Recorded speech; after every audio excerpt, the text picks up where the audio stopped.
W chwili śmierci babki August miał zaledwie 7 lat, dlatego też władzę w kraju przejął cesarz regent Charles de Medici.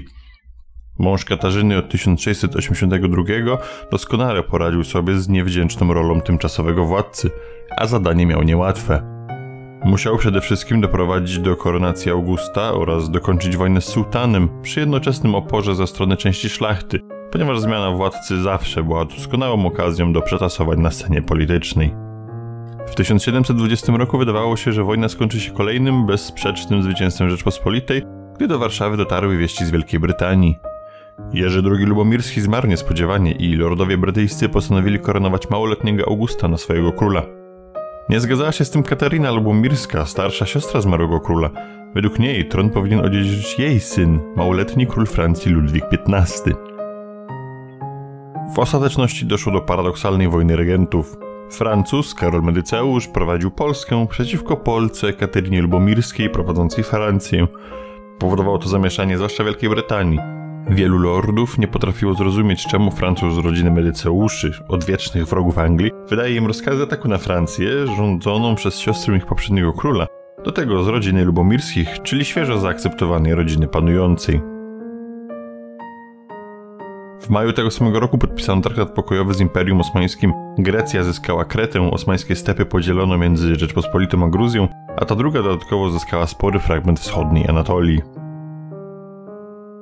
Wojna regentów mogła więc wejść w swoją decydującą fazę. Po stronie Francji stały też księstwa Baru oraz Brytanii oraz jej kolonia Terre Australe. W sumie siły Kateryny liczyły około 230 tysięcy żołnierzy i prawie 150 okrętów wojennych.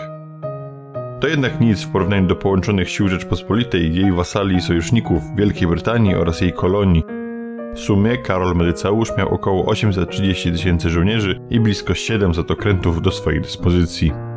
W pierwszym etapie wojny większość walk toczyła się w Alzacji, gdzie Francuzi zdążyli zająć kilka przyczółków, korzystając z faktu, że Rzeczpospolita zajęta była wojną z Osmanami. Walki przeniosły się następnie na terytorium neutralnej Szwajcarii, która zresztą była bardzo z tego faktu niezadowolona. Ostatecznie w 1722 Kateryna została zmuszona do ustąpienia. W miejscowości Caen w Normandii podpisano traktat pokojowy, w którym Kateryna i jej dzieci zrzekły się pretensji do brytyjskiej korony. Ponadto ustanowiono księstwo Normandii, teoretycznie niepodległe, a w rzeczywistości mocno uzależnione bezpośrednio od cesarza króla lubomirskiego. Ponadto Pikardia została włączona bezpośrednio do Rzeczpospolitej, tak samo jak i francuska kolonia w Senegalu. W tym samym roku wydarzyły się dwie kolejne ważne dla historii rzeczy. Skandynawia wypowiedziała wojnę Rosji i Rzeczpospolita zgodziła się jej pomóc. Z kolei w Imperium Osmańskim wybuchła rewolucja. Wojna skandynawsko-rosyjska skończyła się w lipcu 1724 roku. Rzeczpospolita zyskała Jarosław i Górjew, po raz drugi w historii zmuszając Wielkie Księstwo do zmiany nazwy. Gruzja dostała Astrachań, a Skandynawia zajęła całą Finlandię. Ruski kniaź przeniósł swoją siedzibę do Trojcko-Pieczorska u podnóży gór Ural, a polscy kronikarze od tego momentu nazywali jego kraj Wielkim Księstwem Uralskim, choć książę sam tytułował się wciąż Wielkim Księciem Moskiewskim. Jeszcze w tym samym roku książę Normandii Godfryd de Foix podpisał akt wieczystego oddania się pod opiekę polskiego cesarza, legitymując polską okupację tego rejonu. W listopadzie 1724 August osiągnął pełnoletność i Karol Medyceusz mógł mu przekazać stery nad oboma państwami.